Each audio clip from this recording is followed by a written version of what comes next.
नमस्कार बच्चों, मैं सीमा बीजी, हिंदी सह शिक्षिका, सरकारी हाई स्कूल केंचीकोप्पा, न्यामती तहसील दावणगेरे जिला। आज हम हिंदी तृतीय भाषा 10वीं कक्षा पाठ 13 महिला की साहस गाथा इस पाठ का सारांश और प्रमुख प्रश्नोत्तरों को देखते चलेंगे। यह आपके लिए बहुत ही एक प्रेरणादायक पाठ है, क्योंकि हमें जीवन में कुछ हासिल करने के लिए, कुछ कामयाबी हासिल करना है तो कठिन परिश्रम करना पड़ता है। इसलिए यह पाठ बहुत ही प्रेरणादायक पाठ है और आप सब इस पाठ से प्रेरणा पाकर अच्छे अच्छे गुणों को सीखते हुए जीवन में कामयाबी हासिल करना। अब हम पाठ को देखते हैं। पहले देखते हैं महिला की साहस गाथा पाठ से क्या सीख मिलती है, या इस पाठ से हमें क्या क्या अच्छे अच्छे गुणों को सीख सकते हैं, हम देख सकते हैं। ಅಂದ್ರೆ ಈ ಒಂದು ಮಹಿಳಾ ಕಿ ಸಾಹಸ್ ಗಾಥಾ ಪಾಠದಿಂದ ನಮಗೆ ಏನು ನೀತಿ ತಿಳಿದು ಬರುತ್ತೆ ಅಂತ ಹೇಳಿ ಕನ್ನಡದಲ್ಲಿ ಹೇಳ್ಬೋದು. ಈ ಒಂದು ಪ್ರಶ್ನೆ ನಿಮಗೆ ಪರೀಕ್ಷಾ ದೃಷ್ಟಿಯಿಂದ ಕೂಡ ಬಹಳ ಮುಖ್ಯ. ಸುಮಾರು 2-3 ಸಲ SSLC ಪಬ್ಲಿಕ್ ಪರೀಕ್ಷೆಯಲ್ಲಿ ಈ ಒಂದು ಪ್ರಶ್ನೆನ ನಿಮಗೆ ಕೇಳಲಾಗಿದೆ. 2 ಅಂಕಕ್ಕೆ, 3 ಅಂಕಕ್ಕೂ ಕೂಡ ಇನ್ ಮುಂದೆ ನಿಮಗೆ ಕೇಳೋ ಒಂದು ಚಾನ್ಸಸ್ ಇದೆ. ಉತ್ತರವನ್ನ ನೋಡೋಣ ಮೊದಲು. इस पाठ से बच्चे साहस गुण, दृढ़ निश्चय, अथक परिश्रम, मुसीबतों का सामना करना ಇತ್ಯಾದಿ ಆದರ್ಶ ಗುಣ ಸೀಖ್ತೆ ಹೈ. 2 ಅಂಕಕ್ಕೆ ಕೇಳಿದ್ರೆ ಇಷ್ಟು ಉತ್ತರ ಸಾಕು ನಿಮಗೆ. ಇಸ್ ಪಾಠ ಸೆ ಬಚ್ಚೆ, ಈ ಒಂದು ಪಾಠದಿಂದ ಮಕ್ಕಳು ಅಥವಾ ಎಲ್ಲರೂ ಕೂಡ ಏನ್ ತಿಳ್ಕೋಬಹುದು? ಸಾಹಸ ಗುಣ, ಜೀವನದಲ್ಲಿ ಹೇಗೆ ನಾವು ಸಾಹಸದ ಗುಣಗಳನ್ನ ಬೆಳೆಸ್ಕೋಬೇಕು. ದೃಢ ನಿಶ್ಚಯ ಅಂದ್ರೆ 1 ದಿನ 2 ದಿನ ಅನ್ಕೊಂಡು ಬಿಟ್ರೆ ಆಗೋದಿಲ್ಲ. ಸತತವಾಗಿ ದೃಢ ನಿಶ್ಚಯದಿಂದ ಹೇಗೆ ಮುಂದೆ ಸಾಗಬೇಕು. ಅತಕ್ ಪರಿಶ್ರಮ ಅಂದ್ರೆ ನಿರಂತರವಾಗಿ ಹೇಗೆ ನಾವು ಪರಿಶ್ರಮವನ್ನ ಪಡಬೇಕು. ಮುಸೀಬತೋಂಕ ಸಾಮ್ನಾ ಕರ್ನಾ ಅಂದ್ರೆ ಕಷ್ಟಗಳು ಬಂದಾಗ ಅದನ್ನ ಯಾವ ರೀತಿಯಾಗಿ ಎದುರಿಸಬೇಕು ಎಂಬ ಪಾಠ ನಮಗೆ ಇದರಲ್ಲಿ ಸಿಗುತ್ತೆ. ಇಸ್ಕೆ ಸಾಥ್, ಒಂದ್ ವೇಳೆ 3 ಅಂಕಕ್ಕೆ ಈ ಪ್ರಶ್ನೆಯನ್ನ ಕೇಳಿದ್ದೆ ಆದ್ರೆ ಅದನ್ನ ಮುಂದುವರೆದು ಈ ರೀತಿಯಾಗಿ ಬರಿಬೇಕು. ಇದರ ಜೊತೆಗೆ ನಾವು ಏನನ್ನ ತಿಳ್ಕೊತೀವಪ್ಪ ಅಂದ್ರೆ ಹಿಮಾಲಯ ಕಿ ಊಂಚಿ ಚೋಟಿಯೋಂ ಕಿ ಜಾನಕಾರಿ ಬಿ ಪ್ರಾಪ್ತ ಕರ್ತೆ ಹೈ. ಹಿಮಾಲಯದ ಎತ್ತರದ ಶಿಖರಗಳ ಬಗ್ಗೆ, ಆ ಹಿಮಾಲಯದ ಒಂದು ಎತ್ತರ, ಅದರ ಒಂದು ತುದಿಗಳು ಹಾಗೂ ಅದು ಹೇಗಿತ್ತು, ಪರ್ವತದ ಒಂದು ಹತ್ತಕ್ಕಂತಹ ಒಂದು ಅನುಭವ, ಅದನ್ನು ಕೂಡ ನಾವು ಈ ಒಂದು ಪಾಠದಲ್ಲಿ ತಿಳ್ಕೊತೀವಿ. ಯಹ ಪಾಠ ಸಿದ್ಧ ಕರ್ತಾ ಹೈ ಕಿ ಮೆಹನತ್ ಕಾ ಫಲ್ ಅಚ್ಚಾ ಹೋತಾ ಹೈ. ಈ ಪಾಠ ನಮಗೆ ಒಂದು ಒಳ್ಳೆ ಸಂದೇಶವನ್ನ ಕೊಡುತ್ತೆ. ಮೆಹನತ್ ಕಾ ಫಲ್ ಅಚ್ಚಾ ಹೋತಾ ಹೈ ಅಂದ್ರೆ ನಾವು ಕಷ್ಟಪಟ್ಟಾಗ ಅದಕ್ಕೆ ದೊರೆಯುವಂತಹ ಫಲ ಏನಾಗಿರುತ್ತೆ, ಅತ್ಯಂತ ಒಳ್ಳೆಯದಾಗಿರುತ್ತೆ ಎಂಬ ಒಂದು ಸಂದೇಶ. ಇದನ್ನ ಅಂಡರ್ಲೈನ್ ಕೂಡ ಮಾಡ್ಕೋಬೇಕಾಗತ್ತೆ ನೀವು. ಹಾಗೆ ಜೀವನದಲ್ಲಿ ಕೂಡ ಅಳವಡಿಸ್ಕೋಬೇಕು. ಮೆಹನತ್ ಕಾ ಫಲ್ ಹಮೇಶಾ ಅಚ್ಚಾ ಹಿ ಹೋತಾ ಹೈ. ನೆಕ್ಸ್ಟ್ ನೋಡೋಣ, ಈ ಒಂದು ಪಾಠದ ಸಾರಾಂಶ ಏನು. महिला की साहस गाथा पाठ का सारांश इस प्रकार है. बिजेंद्र पाल को एवरेस्ट की चोटी पर चढ़ने वाली पहली भारतीय महिला का गौरव प्राप्त है. अब सबको मालूम है कि बिजेंद्र पाल जो है वह एवरेस्ट की चोटी पर चढ़कर भारत में एक नया नाम, भारत का नाम को रोशन करने वाली एक अप्रतिम साहसी महिला बिजेंद्र पाल है. ಮೊದಲು ಎವರೆಸ್ಟ್ ಶಿಖರವನ್ನ ಏರಿದಂತಹ ಪ್ರಪ್ರಥಮ ಮಹಿಳೆ, ನಮ್ಮ ಭಾರತದ ಹೆಸರನ್ನ ಇಡೀ ವಿಶ್ವದಾದ್ಯಂತ ಪ್ರಚಾರ ಮಾಡದಂತಹ ಒಂದು ಮಹಿಳೆ ಅಂದ್ರೆ ಬಿಜೇಂದ್ರ ಪಾಲ್. ಇನ್ನ ನಿಮಗೆ ಒಂದು ಪ್ರಶ್ನೆ ನೆಕ್ಸ್ಟ್ ಬರುತ್ತೆ 3 ಅಂಕ ಅಥವಾ 2 ಅಂಕಕ್ಕೆ. ಬಿಜೇಂದ್ರ ಪಾಲ್ ಕಾ ಪರಿಚಯ, ಪರಿವಾರ ಕಾ ಪರಿಚಯ ದೀಜಿಯೆ ಅಂತ ಹೇಳಿ ಅದಕ್ಕೆ ನೀವು ಪಾಯಿಂಟ್ ಔಟ್ ಮಾಡ್ಕೊಳ್ಳಿ. ಇಲ್ಲಿ ಪ್ಯಾರಾಗ್ರಾಫ್ ಅಲ್ಲಿ ಉತ್ತರ ಇದೆ. ನಿಮಗೆ ಸರಳವಾಗಿ ಬೇಕು ಅಂದ್ರೆ ಬಿಜೇಂದ್ರ ಪಾಲ್ ಕಾ ಜನ್ಮ ಏಕ್ ಸಾಧಾರಣ ಪರಿವಾರ ಮೇ ಹುವಾ ಥಾ. ಬಿಜೇಂದ್ರ ಪಾಲ್ ಅವರ ಜನನ ಒಂದು ಸಾಧಾರಣ ಪರಿವಾರದಲ್ಲಿ ಆಗುತ್ತೆ. पिता का नाम किशन पाल सिन्हा. इनके पिता का नाम क्या है? किशन पाल सिन्हा. और माता का नाम हमसा देई नेगी. बिचेंद्री के बड़े भाई को पहाड़ों पर चलना अच्छा लगता था. ಇವರಿಗೆ ಒಬ್ಬ ಅಣ್ಣ ಇರ್ತಾರೆ. ಅವರಿಗೆ ಪಹಾಡೋಂ ಪರ್ ಚಡ್ನಾ ಅಂದ್ರೆ ಬೆಟ್ಟ ಗುಡ್ಡಗಳನ್ನ ಹತ್ತೋದು ಬಹಳ ಇಷ್ಟ ಆಗ್ತಾ ಇತ್ತು. ಭಾಯಿ ಕೋ ದೇಖ್ ಕರ್ ಉನ್ಹೋನೆ ನಿಶ್ಚಯ ಕಿಯಾ ಕಿ. ಅವರ ಅಣ್ಣನನ್ನ ನೋಡಿ ಒಂದು ನಿಶ್ಚಯವನ್ನ ಮಾಡ್ತಾರೆ. वे भी वही करेंगी जो उनका भाई करते हैं. ನಮ್ಮಣ್ಣ ಹೇಗ್ ಮಾಡ್ತಾರೋ ನಾನು ಹಾಗೆ ಮಾಡ್ಬೇಕು. वे किसी से पीछे नहीं रहेगी. ನಾನು ಯಾರಿಗಿಂತನೂ ಹಿಂದೆ ಆಗ್ಬಾರ್ದು.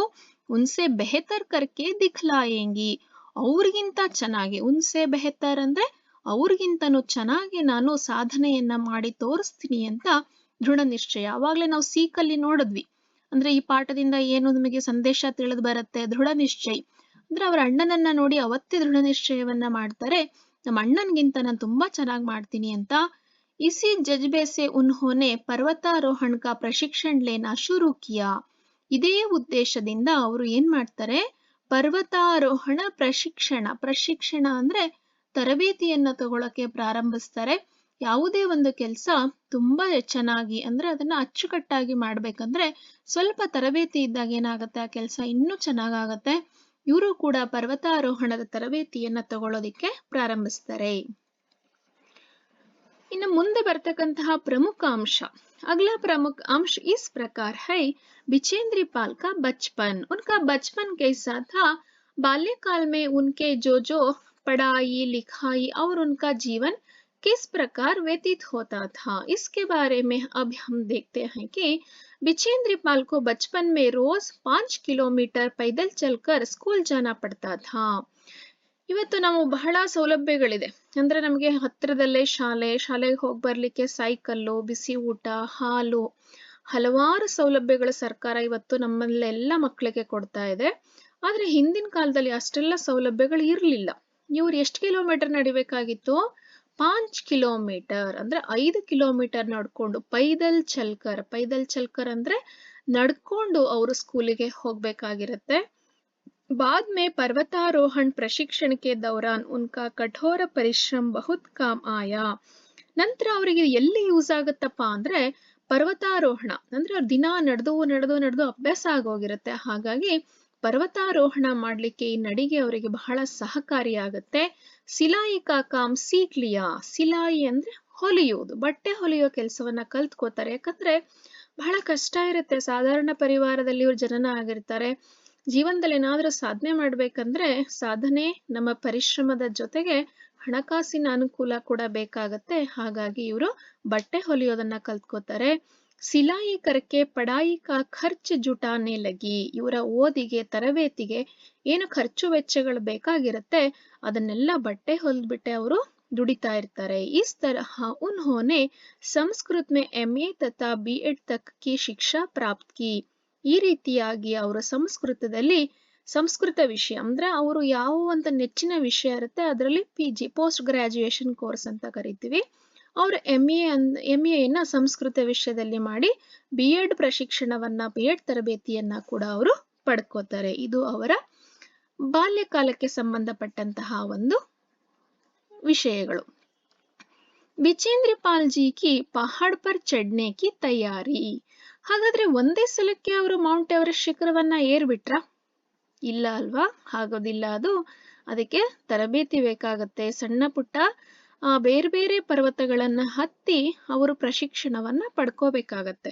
ಆ ನಿಟ್ಟಿನಲ್ಲಿ ಅವ್ರು ಯಾವ ಪರ್ವತಗಳನ್ನ ಯಾವಾಗ ಹತ್ತಿದ್ರು ಅನ್ನೋ ಒಂದು ಮಾಹಿತಿ ನಿಮಗಿದೆ. ನಿಮ್ಮ ಅಭ್ಯಾಸದಲ್ಲೂ ಕೂಡ ಈ ಒಂದು ಪ್ರಶ್ನೆ ಇದೆ. बिचेंद्री पाल जी की पहाड़ पर चढ़ने की तैयारी इस प्रकार है. ಈ ರೀತಿಯಾಗಿದೆ. बिचेंद्री ने पढ़ाई के साथ साथ पहाड़ पर चढ़ने की अपने लक्ष्य को भी कभी हमेशा अपने सामने रखा.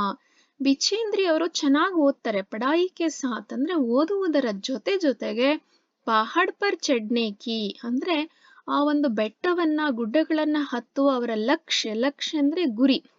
ಕಭಿ ಹಮೇಶಾ ಸಾಮ್ನೆ ರಖ, ಯಾವತ್ತೂ ಕೂಡ ಆ ಒಂದು ಲಕ್ಷ್ಯವನ್ನ ಗುರಿಯನ್ನ ಬಿಡೋದಿಲ್ಲ ಅವರು, ಅದನ್ನ ಸದಾ ಜೊತೆಗೆ ಇಟ್ಕೊಂಡಿರ್ತಾರೆ. ಇಸಿ ದೌರಾನ್ ಹಾಗಾಗಿ ಅವ್ರೇನ್ ಮಾಡ್ತಾರೆ, ಬಿಚೇಂದ್ರಿನೇ ಕಾಲಾನಾಗ್ ಪರ್ವತ್ ಕಿ ಚಡಾಯಿ ಕಿ. ಮೊದ್ಲು ಅವ್ರೇನ್ ಮಾಡ್ತಾರೆ, ಕಾಲಾನಾಗ್ ಎಂಬ ಪರ್ವತವನ್ನ ಹತ್ತುತ್ತಾರೆ. ಹಾಗಾದ್ರೆ ಮುಂದೆ ಏನ್ ಮಾಡ್ತಾರೆ ಇವರು ಅಂತ ಹೇಳಿದ್ರೆ, ಸನ್ 1982 ಮೇ 1982ರಲ್ಲಿ उन्होंने गंगोत्री ग्लेशियर तथा रूडगेरो की चढ़ाई की. 1982 में 1982ರಲ್ಲಿ ಗಂಗೋತ್ರಿ ಗ್ಲೇಷಿಯರ್ ಅನ್ನ ಹತ್ತುತ್ತಾರೆ. ಜೊತೆಗೆ ರೂಡ್ಗೇರೋ ಎಂಬ ಪರ್ವತವನ್ನ ಕೂಡ ಹತ್ತುತ್ತಾರೆ.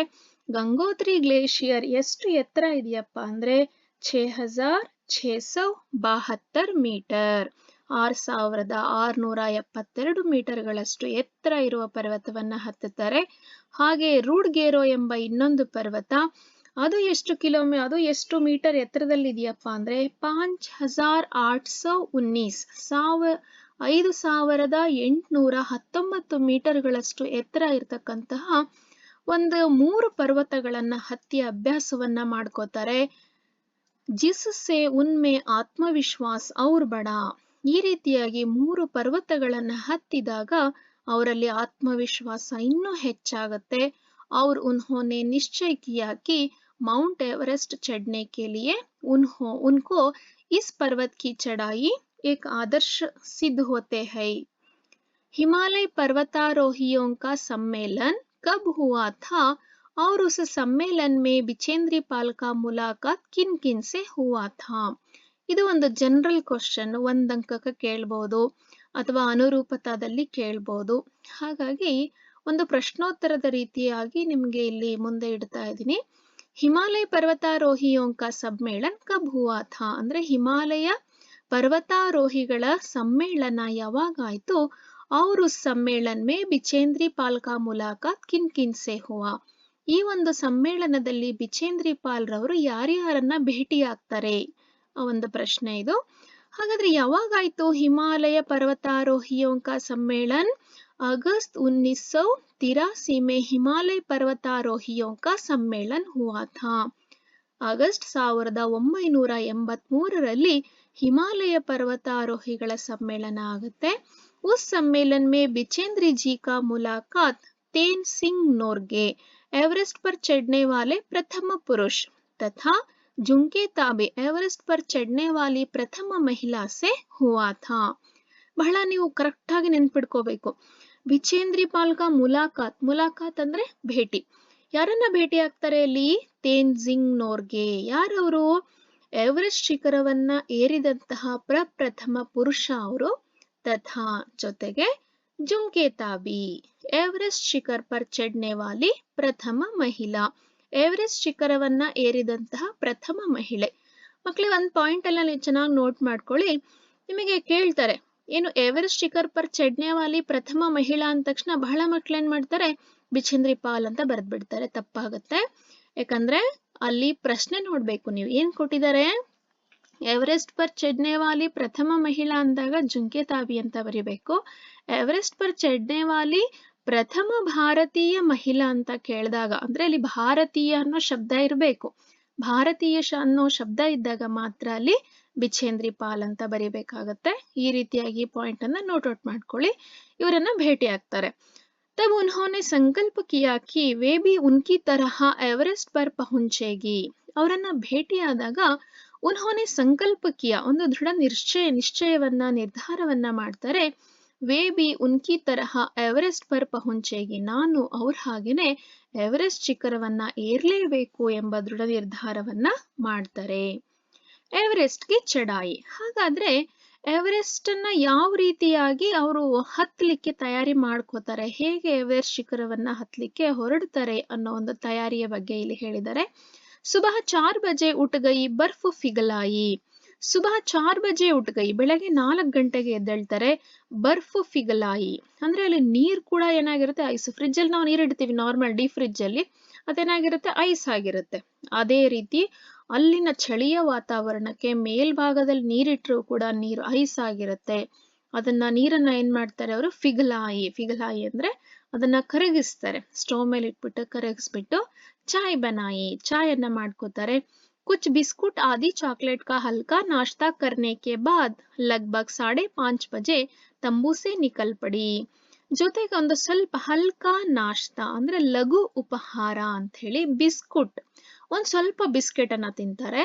ಆದಿ ಚಾಕ್ಲೇಟ್, ಅರ್ಧ ಚಾಕ್ಲೇಟ್ ಅನ್ನ ತಿಂದು ಹಲ್ಕಾ ನಾಶ್ತಾ ಅಂದ್ರೆ ಲಘು ಉಪಹಾರ ಅಂತ ಹೇಳ್ತೀವಿ. ಯಾಕಂದ್ರೆ ನಾವು ಎತ್ತರದ ಪರ್ವತಗಳನ್ನ ಹತ್ತುವಾಗ ಓಡುವಾಗ ಹೊಟ್ಟೆ ತುಂಬಿರಬಾರ್ದು, ಖಾಲಿ ಹೊಟ್ಟೆ ಇರಬೇಕು. ತೀರಾ ಖಾಲಿ ಹೊಟ್ಟೆನೂ ಇರಬಾರ್ದು, ಸ್ವಲ್ಪ ಲೈಟ್ ಆಗಿರ್ಬೇಕು ಅಂತ ಅವರು ಏನ್ ಮಾಡ್ತಾರೆ, ಚಾಯ್, ಕುಚ್ ಬಿಸ್ಕೆಟ್, ಆದ ಚಾಕ್ಲೇಟ್ ಲೇಕರ್ ಹಲ್ಕಾ ನಾಶ್ತಾ ಕರ್ಕೆ ಲಗ್ಭಗ್ 5:30 ಬಜೆ, ಅಂದಾಜು 5:30 ಅಷ್ಟೊತ್ತಿಗೆ ತಂಬೂಸೆ ನಿಕಲ್ಪಡಿ. ಅವ್ರೇನೊಂದು ಟೆಂಟ್ ಅನ್ನ ಹಾಕೊಂಡಿರ್ತಾರೆ, ಅದಕ್ಕೆ ತಂಬು ಅಂತ ಹೇಳ್ತಾರೆ, ಅಥವಾ ನಾವು ಬಿಡಾರ ಅಂತ ಕರಿತೀವಿ. ತಂಬು ಅಂದ್ರೆ ಬಿಡಾರ ಅಂತ ಅರ್ಥ. ಆ ಬಿಡಾರದಿಂದ ಹೊರಗಡೆ ಬರ್ತಾರೆ. सुबह 6:20 पर अंगदोरजी और बिचेंद्री ಸೌತ್ ಕೋಲ್ ಸೆ ಬಾಹರ್ ನಿಕ್ಲೆ. ಸರಿ ಸುಮಾರು 6:20 ಆಗ ಅಂಗದೋರಜಿ ಎಂಬುವವರ ಜೊತೆಗೆ ಬಿಚೇಂದ್ರಿ ಪಾಲ್ ರವರು ಸೌತ್ ಕೋಲ್ ಸೆ ಬಾಹರ್ ನಿಕ್ಲೆ, ಸೌತ್ ಕೋಲ್ ನಿಂದ ಹೊರಗಡೆಗೆ ಹೊರಡ್ತಾರೆ. ಉನ್ಹೋನೆ ರಸ್ಸಿ ಕೆ ಸಹಾರೆ ಚಡಾಯಿ ಕಿ. ನಿಮಗೆ ಒಂದು ಕೆಳಗಡೆ ಪ್ರಶ್ನೆಯಲ್ಲಿ ಕಾಣ್ತಾ ಇದೆ, ಬಿಚೇಂದ್ರಿನೇ ಪರ್ವತಾರೋಹಣ್ ಕೆ ಲಿಯೆ ಕಿನ್ ಕಿನ್ ಚೀಜೋಂ ಕಾ ಉಪಯೋಗ್ ಕಿಯಾ. ಇದು ಕೂಡ ನಿಮಗೆ 2 ಅಂಕದ ಪ್ರಶ್ನೆ ಕೇಳ್ತಾರೆ. ಬಿಚೇಂದ್ರಿ ಅವರು ಪರ್ವತಾರೋಹಣ ಮಾಡ್ಲಿಕ್ಕೆ ಯಾವ ಯಾವ ವಸ್ತುಗಳನ್ನ ಉಪಯೋಗಿಸಿದ್ರು ಅಂತ. ಅವ್ರು ಏನ್ ಮಾಡ್ತಾರೆ, ಸ್ಟಾರ್ಟಿಂಗ್ ಹಾಗೆ ಹತ್ತುತ್ತಾರೆ, ಯಾವುದೇ ಒಂದು ಹಗ್ಗವನ್ನ ಯೂಸ್ ಮಾಡಲ್ಲ. ಆದ್ರೆ ಎತ್ತರ ಜಾಸ್ತಿ ಆಗ್ತಾ ಹೋಗ್ತಿದ್ದ ಹಾಗೆ ನೈಲಾನ್ ಕಿ ರಸ್ಸಿ ಅಂತ ನಿಮ್ ಪಾಠದಲ್ಲಿ ಬರುತ್ತೆ, ಆ ನೈಲಾನ್ ರಸ್ಸಿಯನ್ನ ಅವರು ಬಳಸ್ತಾರೆ. ಉನ್ಹೋನೆ ರಸ್ಸಿ ಕೆ ಸಹಾರೆ ಚಡಾಯಿ ಕಿ ಅಂದ್ರೆ ಒಂದು ಹಗ್ಗದ ಸಹಾಯವನ್ನ ಕೂಡ ಅಲ್ಲಲ್ಲಿ ಪಡ್ಕೋತಾರೆ. ಬರ್ಫ್ ಕಾಟ್ನೆ ಕೆ ಲಿಯೆ ಫಾವ್ಡೆ ಕಾ ಇಸ್ತೆಮಾಲ್ ಕಿಯಾ ಅಂದ್ರೆ ಅಲ್ಲಿ ನಿಂತ್ಕೊಳ್ಳಕ್ಕೂ ಸರಿಯಾದಂತಹ ಜಾಗ, ಹೋಗ್ಲಿಕ್ಕೆ ಸರಿಯಾದಂತಹ ಜಾಗ ಇಲ್ಲದೆ ಇರುವಾಗ ಅಲ್ಲಿ ಮಂಜನ್ನ ಸ್ವಲ್ಪ ಕಡಿದು ಜಾಗವನ್ನ ಸರಿ ಮಾಡ್ಕೊಂಡು ಹತ್ಬೇಕಾಗತ್ತೆ. ಹಾಗಾಗಿ ಒಂದು ಸುತ್ತಿಗೆಯನ್ನ ಕೂಡ ಬಳಸ್ತಾರೆ. ಜೊತೆಗೆ ಸಾಥಿ ಆಕ್ಸಿಜನ್ ಕಾ ಇಸ್ತೆಮಾಲ್ ಕಿಯಾ, ಮೇಲೆ ಎತ್ತರಕ್ಕೆ ಹೋದಾಗೆ ಆಮ್ಲಜನಕದ ಕೊರತೆ ಆಗತ್ತೆ. ಹಾಗಾಗಿ ಆಕ್ಸಿಜನ್ ಸಿಲಿಂಡರ್ನ ಕೂಡ ಹಾಕೊಂಡು ಹೋಗಿರ್ತಾರೆ. ಆ ಆಕ್ಸಿಜನ್ ನ ಬಳಕೆಯನ್ನ ಕೂಡ ಅವರು ಮಾಡ್ತಾರೆ. ಇಷ್ಟು ಈ ರೀತಿಯಾಗಿ ಅವರು ಎವರೆಸ್ಟ್ ಶಿಖರವನ್ನ ಹತ್ಲಿಕ್ಕೆ ತಯಾರಿ ಮಾಡ್ಕೋತಾರೆ.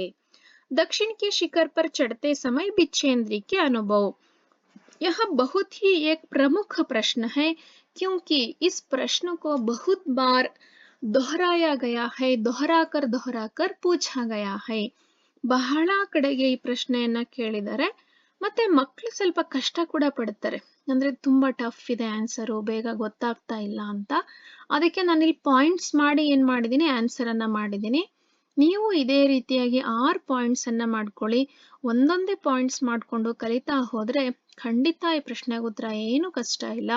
ಮೊದಲನೇ ಪಾಯಿಂಟ್ ಏನಿದೆ, ದಕ್ಷಿಣ ಕೆ ಶಿಖರ್ ಪರ್ ಚढ़ते समय बिछेंद्री के अनुभव इस प्रकार थे ಅಂತ ಕೂಡ ನೀವು ಸ್ಟಾರ್ಟ್ ಮಾಡ್ಬೋದು. ದಕ್ಷಿಣ ಕೆ ಶಿಖರ್ ಪರ್ ಹವಾ ಕಿ ಗತಿ ಬಡ್ ಗಯಿ ಥಿ.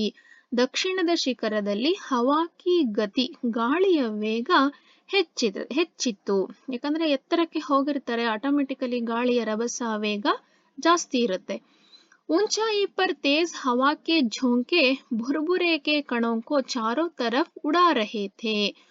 ऊंचाई पर तेज हवा के झोंके, ಆ ಎತ್ತರದಲ್ಲಿ ತೇಜ್ ಹವಾ ಅಂದ್ರೆ ವೇಗವಾಗಿ ಬೀಸ್ತಕ್ಕಂತಹ ಗಾಳಿಗಳು ಏನ್ ಮಾಡ್ತಾ ಇತ್ತು, ಭುರ್ಭುರೆ ಕಣೋಂಕು, ಆ ಒಂದು ಹಿಮದ ಕಣಗಳನ್ನ ಚಾರೋ ತರಫ್ ಉಡಾ ರಹೇ ಥೆ, ಆ ಜೊತೆಗೆ ತಗೊಂಡು ಎಲ್ಲ ಕಡೆಗೂ ಹಾರಾಡ್ತಾ ಇದ್ವು.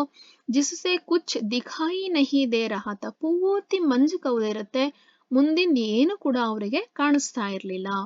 ಉನ್ಹೋನೆ ದೇಖಾ ಕಿ ಥೋಡಿ ದೂರ್ ತಕ್ ಕೋಯಿ ಊಂಚಿ ಚಡಾಯಿ ನಹಿ ಥಿ. ಹಾಗೆ ಮುಂದೆ ನೋಡ್ತಾರೆ, ಏನು ಕಾಣಿಸ್ತಾ ಇಲ್ಲ, ಆದ್ರೂ ಕೂಡ ದಿಟ್ಟಿಸಿ ನೋಡ್ತಾರೆ. ಉನ್ಹೋನೆ ದೇಖಾ, ಮುಂದೆ ನೋಡ್ತಾರೆ, ಥೋಡಿ ದೂರ್ ತಕ್, ಒಂದಷ್ಟು ದೂರದ ತನಕ, ಕೋಯಿ ಊಂಚಿ ಚಡಾಯಿ ನಹಿ ಥಿ, ಯಾವುದೇ ಎತ್ತರದ ಒಂದು ಹತ್ತತಕ್ಕಂತಹ ಸ್ಥಳಗಳು ಇದ್ದ ಹಾಗೆ ಅವ್ರ ಕಣ್ಣಿಗೆ ಕಾಣಿಸ್ಲಿಲ್ಲ. ಡಲಾನ್ ಏಕ್ದಮ್ ಸೀದಿ ನೀಚಿ ಚಲಿ ಗಯಿ ಥಿ, ಅಂದ್ರೆ ಆ ಒಂದು ಪರ್ವತಗಳು ಹೆಂಗಿತ್ತಪ್ಪ ಅಂದ್ರೆ ಏಕ್ದಮ್ ಸೀದಿ ನೀಚೆ ಅಂದ್ರೆ ನೇರವಾಗಿತ್ತು. ಹಿಂಗ್ ಇಳಿಜಾರಿನಲ್ಲಿದ್ರೆ ಪರ್ವತಗಳು ಹತ್ತೋದು ಅಥವಾ ಇಳಿಯೋದು ಬಹಳ ಈಸಿ. ಕಡಿದಾದಂತಹ ಅಂದ್ರೆ ನೇರವಾಗಿರ್ತಕ್ಕಂತಹ ಪರ್ವತಗಳು, ಏಕ್ದಮ್ ಸೀದಿ ಅಂದ್ರೆ ನೇರವಾದ ಪರ್ವತಗಳಿದ್ದಾಗ ಹತ್ತೋದು ಸ್ವಲ್ಪ ಕಷ್ಟ ಆಗುತ್ತೆ. ನೀಚಿ ಚಲಿಗೈತಿ, ಕೆಳಗಡೆ ಹಿಂಗ್ ನೋಡ್ತಾರೆ, ನೇರವಾದ ಎತ್ತರದ ಪರ್ವತಗಳು ಕೆಳಭಾಗದಲ್ಲಿ ಅವರಿಗೆ ಕಾಣ್ತವೆ. ಉನ್ಕಿ ಸಾನ್ಸ್ ಮಾನೋ ಏಕ್ದಮ್ ರುಕ್ ಗಯಿ, ನಾವು ಮೇಲಕ್ಕೆ ಹತ್ತಿ ಕೆಳಗ್ ನೋಡ್ದಾಗ ಹೆಂಗ್ ಅನ್ಸುತ್ತೆ, ಎದೆ ಝಲ್ ಅನ್ಸುತ್ತೆ, ಅಬ್ಬಾ ಎಲ್ಲಿ ಬಿದ್ದು ಹೋಗ್ತೀವೋ ಅಂತ ಒಂದೇ ಸಲಕ್ಕೆ ನಮ್ಮ ಉಸಿರು ಏನಾಗತ್ತೆ, ನಿಂತಂಗಾಗತ್ತೆ. ಉನ್ಹೇ ಲಗಾ ಕಿ ಸಫಲತಾ ಬಹುತ್ ನಜ್ದೀಕ್ ಹೈ, ಧೈರ್ಯ ತಂದ್ಕೋತಾರೆ. ಉನ್ಹೇ ಲಗಾ ಕಿ, ಇಲ್ಲ ನಾನು ಹತ್ರ ಬಂದಿದ್ದೀನಿ. ಸಫಲತಾ ಅಂದ್ರೆ ಯಶಸ್ಸು, ಸಫಲತಾ ಅಸಫಲತಾ ಅಂದ್ರೆ ಅದು ಅಪಯಶಸ್ಸು. ವಿಲೋಮ್ ಶಬ್ದ, ಇದು ವಿಲೋಮ್ ಶಬ್ದ ಅಂಡರ್ಲೈನ್ ಮಾಡ್ಕೊಳ್ಳಿ. ನಜ್ದೀಕ್ ಅಂದ್ರೆ ಹತ್ತರ, ಇದರ ವಿಲೋಮ್ ಶಬ್ದ ದೂರ ಅಂತ ಹೇಳಿ ಅದನ್ನ ಕೂಡ ಅಂಡರ್ಲೈನ್ ಮಾಡ್ಕೊಳ್ಳಿ, ಗ್ರಾಮರ್ ಪಾಯಿಂಟ್ಸು. ಉನ್ಹೇ ಲಗಾ ಕಿ ಸಫಲತಾ ಬಹುತ್ ನಜ್ದೀಕ್ ಹೈ, ಅವ್ರಿಗೆ ಅನ್ಸುತ್ತೆ ಯಶಸ್ಸು ಬಹಳ ಹತ್ತಿರದಲ್ಲಿಯೇ ಇದೆ. ಈ ರೀತಿಯಾಗಿ ಗಟ್ಟಿ ಮನಸ್ಸನ್ನ ಮಾಡಿಕೊಂಡು ಮೌಂಟ್ ಎವರೆಸ್ಟ್ ಅನ್ನ ಏರ್ತಾರೆ. ಎಷ್ಟನೇ ತಾರೀಕು ಅಂತ ಇಲ್ಲಿ ಪಾಯಿಂಟ್ ನೋಟ್ ಔಟ್ ಆಗಿದೆ, ಅದನ್ನ ನೀಟಾಗಿ ನೆನ್ಪಿಟ್ಕೊಳ್ಳಿ. 23 मई 1984 के दिन दोपहर 1:07 पर बिछेंद्र एवरेस्ट की चोटी पर खड़ी थी. 23 ಮೇಗೆ ನಾವು ಹಿಂದಿಯಲ್ಲಿ ಮೈ ಅಂತ ಕರಿತೀವಿ. 1984 ದಿನ ಮಧ್ಯಾಹ್ನ 1:07 ಎವರೆಸ್ಟ್ ಶಿಖರದ ತುದಿಯನ್ನ ಏರಿ ನಿಂತ ಪ್ರಥಮ ಭಾರತೀಯ ಮಹಿಳೆಯಾಗ್ತಾರೆ ಅವರು. ಈ ರೀತಿಯ ಅವರ ಜೀವನದ ಒಂದು ಅಮೂಲ್ಯವಾದ ಸಂಭ್ರಮದ ಘಳಿಗೆ ಅಂತ ಇದನ್ನ ನಾವು ಕರಿತೀವಿ. ಎವರೆಸ್ಟ್ ಗೆ ಚೋಟಿ ಪರ್ ಪಹುಂಚ್ಕರ್ ಬಿಚೇಂದ್ರಿನೇ ಕ್ಯಾ ಕಿಯಾ. ಮುಂದೆ ಒಂದು ಪ್ರಶ್ನೆ ನಿಮಗೆ 3 ಅಂಕದ್ದು ಅಥವಾ 2 ಅಂಕದ್ದು ಕೇಳ್ಬಹುದು. ಇದು ಕೂಡ ಬಹಳ ಇಂಪಾರ್ಟೆಂಟ್ ಪ್ರಶ್ನೆ. ಎವರೆಸ್ಟ್ ಗೆ ಚೋಟಿ ಪರ್ ಪಹುಂಚ್ಕರ್, ಎವರೆಸ್ಟಿನ ತುದಿಯನ್ನ ಏರಿದ ಮೇಲೆ, ಪಹುಂಚ್ಕರ್ ಏರಿದ ಮೇಲೆ ಬಿಚೇಂದ್ರಿನೇ ಕ್ಯಾ ಕಿಯಾ, ಬಿಚೇಂದ್ರಿ ಪಾಲ್ ರವರು ಏನ್ ಮಾಡ್ತಾರೆ? बिछेंद्री ने एवरेस्ट की चोटी पर पहुंचते ही फावड़े से पहले बर्फ को खुदाई कर अपने आप को सुरक्षित रूप से स्थिर किया.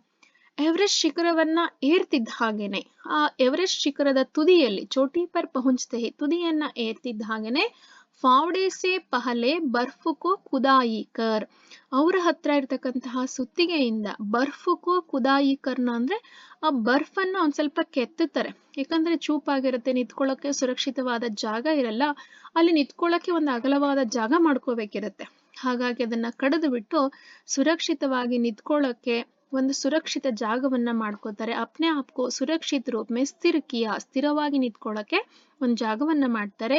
ಇಸ್ಕೆ ಬಾದ್ ಅಪ್ನೆ ಘುಟನೋಂ ಕಿ ಬಲ್ ಪರ್, ಇಸ್ಕೆ ಬಾದ್ ಇದರ ನಂತರ ಅಪ್ನೆ ಘುಟನೋಂ ಕಿ ಬಲ್ ಪರ್, ತನ್ನ ಮೊಣಕಾಲು ಅಂದ್ರೆ ದೇವಸ್ಥಾನಕ್ಕೆ ಹೋದಾಗ ಹೇಗೆ ನಾವು ಮೊಣಕಾಲನ್ನ ಊರಿ ದೇವರಿಗೆಲ್ಲ ನಮಸ್ಕಾರ ಮಾಡ್ತೀವಲ್ವಾ, ಹಂಗೆ ಅಪ್ನೆ ಘುಟನೋಂ ಕಿ ಬಲ್ ಪರ್ ಅಂದ್ರೆ ತನ್ನ ಮೊಣಕಾಲುಗಳ ಒಂದು ಸಹಾಯದಿಂದ ಬೈಠಿ, ಆ ಒಂದು ಹಿಮಾಲಯದ ತುದಿ ಮೇಲೆ ಕುತ್ಕೋತಾರೆ. ಬರ್ಫ್ ಪರ್ ಅಪ್ನೆ ಮಾತೆ ಕೋ ಲಗಾಕರ್, ಆ ಹಿಮಕ್ಕೆ ಅವರ ಹಣೆಯನ್ನ, ಮಾಥಾ ಅಂದ್ರೆ ಹಣೆ, ಅವರ ಹಣೆಯನ್ನ ಇಟ್ಟು ಮೈನೆ ಸಾಗರ್ ಮಾತೆ ಕೆ ತಾಜ್ ಕೋ ಚುಂಬನ್ ದಿಯಾ, ಸಾಗರ ಮಾತೆಯನ್ನ ಚುಂಬಿಸ್ತಾರೆ. ಸಾಗರ ಮಾತೆ ಅಂದ್ರೆ ಹಿಮಾಲಯ ತನ್ನ ಹಿಮವನ್ನೆಲ್ಲ ಕರಗಿ ಹಲವು ನದಿಗಳಿಗೆ ಜನ್ಮವನ್ನ ಕೊಟ್ಟು ಆ ಒಂದು ನದಿಗಳು ಸಾಗರವನ್ನ ಸೇರ್ತವೆ. ಹಾಗಾಗಿ ಸಾಗರ ಮಾತಾ ಅಂತ ಹೇಳಿದ್ದಾರೆ. ಆ ಸಾಗರ ಮಾತೆಗೆ ಒಂದು ಚುಂಬನವನ್ನ ಕೊಡ್ತಾರೆ. ಮಾತಾ ಅಂದ್ರೆ ಹಣೆ ಅಂತ ಇಲ್ಲಿ, ಮತ್ತೆ ತಾಯಿ ಅಂತ ಅಲ್ಲ. ಆ ಸಾಗರದ ಹಣೆಗೆ ಚುಂಬನವನ್ನ ಕೊಡ್ತಾರೆ. ಬಿನಾ ಉಠೆ ಹಿ ಉನ್ಹೋನೆ ಅಪ್ನೆ ಥೈಲೆ ಸೆ ಹನುಮಾನ್ ಚಾಲೀಸಾ ಅವ್ರ ದುರ್ಗಾ ಮಾ ಕಾ ಚಿತ್ರ ನಿಕಾಲ.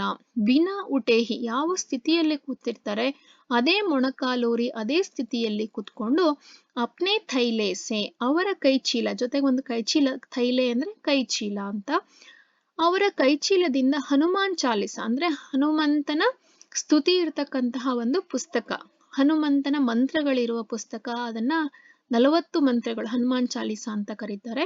ದುರ್ಗಾ ಮಾ ಕಾ ಚಿತ್ರ, ದುರ್ಗಾ ಮಾತೆಯ ಚಿತ್ರವನ್ನ ತೆಗಿತಾರೆ. ಉನ್ಹೆ ಅಪ್ನೆ ಸಾಥ್ ಲಾಯೆ ಲಾಲ್ ಕಪಡೆ ಮೇ ಲಪೇಟ, ಅದನ್ನ ಏನ್ ಮಾಡ್ತಾರೆ, ಅವ್ರ ಜೊತೆಗೆ ಒಂದು ಲಾಲ್ ಕಪಡ ಅಂದ್ರೆ ಕೆಂಪು ಬಟ್ಟೆಯನ್ನ ತಂದಿರ್ತಾರೆ. ಅದ್ರಲ್ಲಿ ಹನುಮಾನ್ ಚಾಲಿಸ ಮತ್ತು ದುರ್ಗಾ ಮಾತೆಯ ಚಿತ್ರವನ್ನ ಇಟ್ಟು ಲಪೇಟ, ಲಪೇಟ್ನ ಅಂದ್ರೆ ಸುತ್ತೋದು, ಬಟ್ಟೆಯಲ್ಲಿ ಸುತ್ತುತ್ತಾರೆ. ಅವ್ರ ಛೋಟಿ ಸಿ ಪೂಜಾ ಕರ್ಕೆ, ಅಲ್ಲೇ ಒಂದು ಸಣ್ಣ ಪೂಜೆಯನ್ನ ಮಾಡಿ ಇನ್ಕೋ ಬರ್ಫ್ ಮೇ ದಬಾದಿಯಾ, ಅದನ್ನೇನ್ ಮಾಡ್ತಾರೆ, ಅಲ್ಲೇ ಮಂಜಿನಲ್ಲಿ ಅದನ್ನ ದಬಾದಿಯಾ ಅಂದ್ರೆ ಅಲ್ಲೇ ಮುಚ್ಚಿಡ್ತಾರೆ ಆ ಹನುಮಾನ್ ಚಾಲೀಸ ಮತ್ತು ದುರ್ಗಾ ಮಾತೆಯ ಚಿತ್ರವನ್ನ. ಇನ್ನು ಕೊನೆಗೆ ನಾವು ಪಾಠದ ಕೊನೆಗೆ ಬಂದ್ವಿ. ಇಷ್ಟು ಸಾಹಸವನ್ನ ತೋರಿ ನಮ್ಮ ಭಾರತದ ಪ್ರತಿಷ್ಠೆಯನ್ನ ಮೆರೆದಂತಹ ಬಿಚೇಂದ್ರಿ ಪಾಲ್ ರವರಿಗೆ ಯಾವ ಯಾವ ಪುರಸ್ಕಾರಗಳನ್ನ ನೀಡಿ ಸನ್ಮಾನಿಸಲಾಗಿದೆ ಅಂತ ನೋಡೋಣ. ಇದು ಕೂಡ ನಿಮಗೆ ಜನರಲ್ ಕ್ವಶನ್. बिचेंद्री जी को किन किन पुरस्कारों से सम्मानित किया गया है, ಬಿಚೇಂದ್ರಿ ಪಾಲ್ ರವರನ್ನ ಯಾವ ಯಾವ ಪುರಸ್ಕಾರಗಳನ್ನ ನೀಡಿ ಸನ್ಮಾನಿಸಲಾಗಿದೆ. ಮತ್ತೆ 1 ಅಂಕದ ಪ್ರಶ್ನೆ ಕೂಡ ಕೇಳಿದ್ದಾರೆ. पर्वतारोहण में श्रेष्ठता के लिए कौन सा पुरस्कार या कौन सा पदक प्राप्त हुआ है ಅಂತ 1 ಅಂಕದ ಪ್ರಶ್ನೆ ಕೂಡ ಕೇಳಿದ್ದಾರೆ. ಇದು 1 ಅಂಕಕ್ಕೂ ಬರುತ್ತೆ, 2 ಅಂಕಕ್ಕೂ ಬರುತ್ತೆ. पर्वतारोहण में श्रेष्ठता के लिए ಭಾರತೀಯ ಪರ್ವತಾರೋಹಣ ಸಂಘ ಕಾ ಪ್ರತಿಷ್ಠಿತ ಸ್ವರ್ಣ ಪದಕ್ ಅಂದ್ರೆ ಭಾರತೀಯ ಪರ್ವತಾರೋಹಣದ ಶ್ರೇಷ್ಠತೆಗಾಗಿ ಭಾರತೀಯ ಪರ್ವತಾರೋಹಣ ಸಂಘದವರು ಅವರಿಗೆ ಸ್ವರ್ಣ ಪದಕ ಅಂದ್ರೆ ಬಂಗಾರದ ಪದಕವನ್ನ ನೀಡಿದ್ದಾರೆ. ಪದ್ಮಶ್ರೀ ಪುರಸ್ಕಾರವನ್ನ ನೀಡಿದ್ದಾರೆ. ಜೊತೆಗೆ ಪ್ರತಿಷ್ಠಿತ ಅರ್ಜುನ್ ಪುರಸ್ಕಾರ ಅಂದ್ರೆ ಕ್ರೀಡಾ ಕ್ಷೇತ್ರದಲ್ಲಿ ಅಥವಾ ಇತರೆ ಕ್ಷೇತ್ರಗಳಲ್ಲಿ ಸಾಹಸ ಕ್ಷೇತ್ರಗಳಲ್ಲಿ ಸಾಧನೆಯನ್ನ ಮಾಡಿರ್ತಕ್ಕಂಥವರಿಗೆ ಅರ್ಜುನ ಪುರಸ್ಕಾರವನ್ನ ಕೊಡ್ತಾರೆ. ಯಾರು ಕೋಚ್ಗಳಿರ್ತಾರೆ ಅಥವಾ ಗುರುಗಳಿರ್ತಾರೆ ಅವರಿಗೆ ತರಬೇತಿ ಕೊಟ್ಟಂತವ್ರು ಅವರಿಗೆ ದ್ರೋಣಾಚಾರ್ಯ ಪ್ರಶಸ್ತಿಯನ್ನ ಕೊಡ್ತಾರೆ.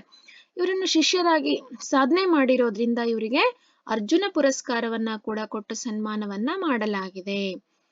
ಇನ್ನು ಕೊನೆಗೆ ನಾವು ನೋಡೋದಾದ್ರೆ ನಿಮ್ ಪಾಠದಲ್ಲೂ ಕೂಡ ಕೊನೆಗೆ ಈ ಅಂಶವನ್ನ ಕೊಟ್ಟಿದ್ದಾರೆ. ಪ್ರಸ್ತುತ ಪಾಠ ಕೋ ಕಿಸ್ ಗ್ರಂಥ ಸೆ ಲಿಯಾ ಗಯಾ ಹೈ. ಪ್ರಸ್ತುತ ಪಾಠವನ್ನ ಯಾವ ಗ್ರಂಥದಿಂದ ಆರಿಸಿಕೊಳ್ಳಲಾಗಿದೆ?